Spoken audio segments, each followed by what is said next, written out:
on the News Channel 5 network. This is Morning Line with Nick Barris.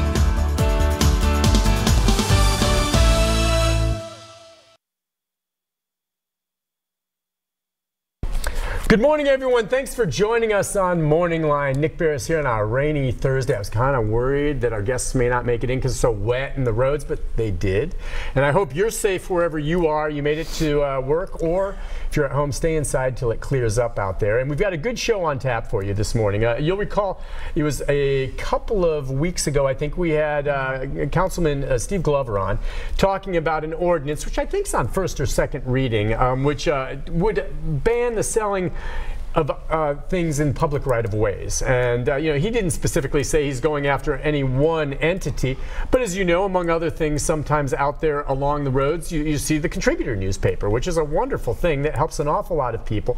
And the question is, how would it affect folks who sell items like the contributor? And we're going to get into that this morning, because you know, the ordinance is still something being considered, but you know, it would stop anyone from entering the right-of-way to either ask for money or to sell a product to a driver.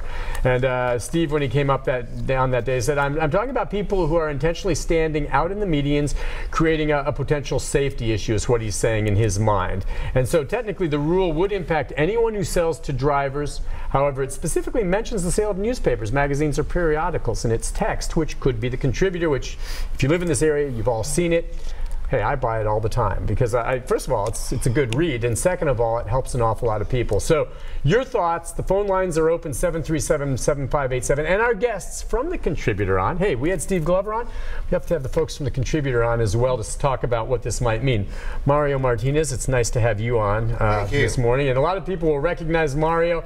Again, he has a spot out there on Lebanon Road in front of the Target there, right? And Bear was the dog, and my partner, my wife, and I. And again, I'm sorry for your loss with Bear. I see you have another dog out there with you now, do you not? Yes, I sure do. Another one that I've had now for 5 years. His name is Murphy. Murphy, okay. And I told Murphy he had some big paws to fill. Yes, he did. Well, thank you. And of course, Mario, you sell the contributor there. And yes, sir. Also with us this morning is Kathy Jennings with the contributor. Nice to have you on, Kathy. Thank you for having us. And I think, you know, like, you know, I think the contributor, it's, so when it first started, I thought, what a great idea, right? Yeah. And we know what this is. Let me ask you first then. Let's get started, because I know you called in that day Steve was on. And I did. I wanted to get your take and your thoughts, and I wasn't sure. I was meaning to check this morning. Has it made it to second reading yet, to your knowledge? I know it was first reading on the order. Where do we stand on it? It failed first reading. It's completely over now. But 25-4. Okay, so all right, so it was that first reading and it's failed. Now that doesn't mean that it's, you know, I don't know what Steve will do more beyond that, but what would you like to say about this? And I'm guessing council members got what you were thinking. I think so. I think they did. I think the most important thing to understand is that the people who passed away that Steve talked about, they were panhandling. They actually found the cardboard signs that they were panhandling. And you're talking about people who had gotten hit. Who had gotten hit. He said there were 2 deaths. That's right. They were not newspaper vendors. They were not contributor vendors or any other kind vendors. of vendors, yes. Okay. And this bill would not ban that. In fact, it is our opinion that it would encourage panhandling, because it would ban the alternative to panhandling, which is the sale of the contributor. Yeah. Now, if we were to ban the sale of the contributor to vehicles, and many of our vendors sell to vehicles, Mario sells to vehicles. Sure, I bought from Mario before, yeah. As you know, a lot of America, and particularly our vendors, live month to month, right? And so you would probably immediately, like within a month or two, have 50 people out on the streets that have housing right now that they have really worked hard for. I think we need to remind folks, just so we can set the table, and the contributor is just part of what this could have affected had it moved forward. How many contributor salespersons do you have out there now? How many people sell it? Currently we have, like for instance, the last issue, I think we had 137 vendors and buy the paper. Explain how it works too. I mean, these are the vendors. Do they purchase the papers and then resell them, or how does it work? They do, and I really am glad that you asked me that question. So vendors come in when they want to be a vendor, and they're ready to work. They're ready to take care of themselves. We have a training. We teach them the code of conduct, which we can talk about more later if you'd like, and they sign a paper saying they'll adhere to that.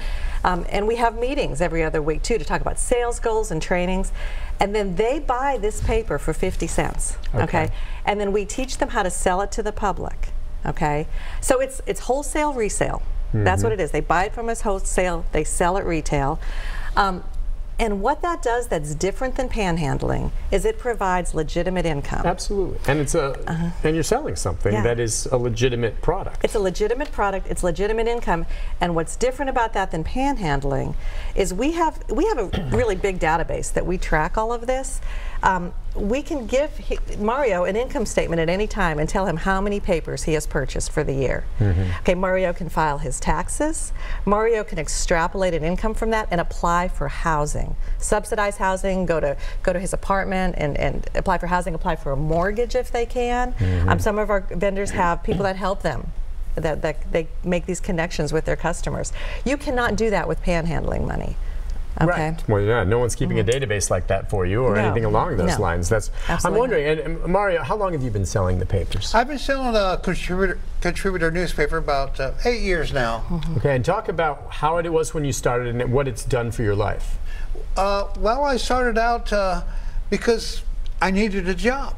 Were you homeless at the time? I was homeless at the time, living in a barn with 6 dogs. Okay. And so what I had to do is, I had to just hang up my pride and get out there and says, we got to go to work. And so I went out there and I treated it as a job, and we've done it ever since, and it's helped us so much. Where are you now? Have you been able to find housing? Yes. Because of the sale of the contributor? Because of the sales of the contributor, and plus it also helped me start my own little lawn business. So that contributed to help me finding a home, and I have a home now as of 2 years ago. Yeah. And so we're doing okay. You know, we didn't win the lottery, but we're able to work, and we're able to eat. We're able to clothe ourselves. We're able to contribute to the economy. And I file my taxes, and so I treat it very, very seriously. Absolutely, it's a job like anything else. It's a job. You're right. So, Kathy, are they street vendors? Is that what you would call them? Yeah, the street vendors. And there's all kinds of street vendors. I mean, we have people selling foods and things. Well, and there's all kinds of street papers. And I think that people need to know Nashville didn't necessarily reinvent the wheel here. In fact, this is Vendor Week, and they're celebrating 9,000 vendors in 35 countries. Okay. Now, we are one of the top-selling street papers in the United States, and I think I can thank the city of Nashville for that, and the people of Nashville, because they understand that these are people working to help themselves. They do want to contribute to society. That's where we got the name contributor. Not that we contribute to them, though we do, but they contribute to society. They become working members of society. Okay, so I think when Steve came on, and we were talking about the ordinance, his mind was, I think, twofold. I hope I'm getting this accurately, but I mean, I think one, he was concerned just about, we all know how traffic's getting crazy in this city anyway, and more things along the side of the road or in the road, and a safety issue from his regard is what he was kind of discussing. Have any contributor members, salespersons been hit by cars? No, we have sold 6.5 million copies. None hit. And have there been, to your knowledge, complaints from motorists, not about the cause or whatever, but saying, geez, they're creating extra congestion on the roads? I've never had complaints about extra congestion. All right. And so, what we encourage our customers to do, we have, like I said, this robust database. And so our vendors have a code of conduct. And on that code of conduct, there are things like don't sell high, you can't sell when you're buzzed. There are things like you cannot sell on the median, you cannot step out into traffic, you can't sell on the exit ramps from the interstate. But let me stop you on that one in terms of not selling on the median or traffic, stepping into traffic. It seems to me that when you're pulling up and there's a contributor salesperson there on the shoulder of the road where they should be, and then you say, yeah, I'll take one. You can't get out of my car and go give that person the money. They have to come to you if they're on the road, and that means they're going to step. And usually it's when you're waiting for the light to change, or so all the traffic stopped. But they have to step in to get the money from me. I mean, I've had that happen to me before, where they come to me at my car, which technically means they're coming into the lane of traffic. Again, it's not moving, and I didn't think anything of it, but I worry about them getting back safely. So, well, like Kathy said, we do have rules that we have to abide by, and if we don't, we will be reprimanded for it. And the other thing, I say that if somebody is flying a Benjamin out the window, any ordinary people is going to step off that curb and go get it. The difference between us is we are going to look for oncoming traffic both ways, and then step off that curb and make a transaction.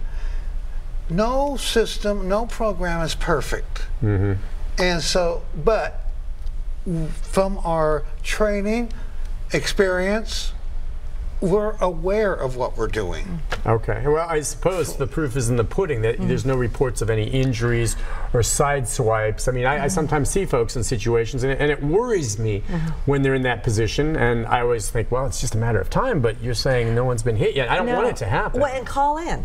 Call us, because on this database. But on the other hand, no one wants to call. I mean, these are good people out there trying to bust their butt to make a living, and I'm going to call and complain that someone walked in the road. Now, I don't want them to be reprimanded or punished for it. I mean, maybe reminded what they're supposed to do. But I mean, it's not like me to say, well, here's someone who's homeless trying to make a living. I'm going to call and report them because they stepped in to get my $5 I was giving them. I'm just not going to do that. No, but we care about the people that sell for us. Sure. And you know, and some are like Mario, who have really blossomed with this program.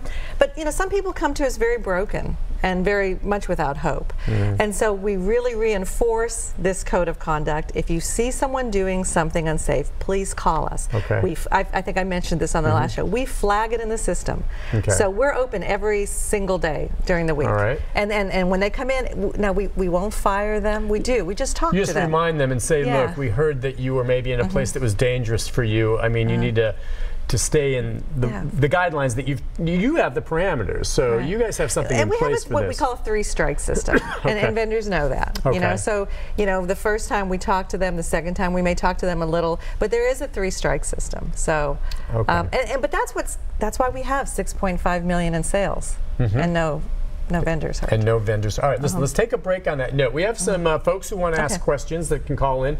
737-7587. You know, you see the contributor. You see other vendors out there. Your thoughts on that? Or if you have a question for either one of them, and then we can talk more about the contributor and, you know, maybe what's maybe in store in the future as well as things get busier out there and what your plans are and how you evolve. We'll take a break and be back with more right after this.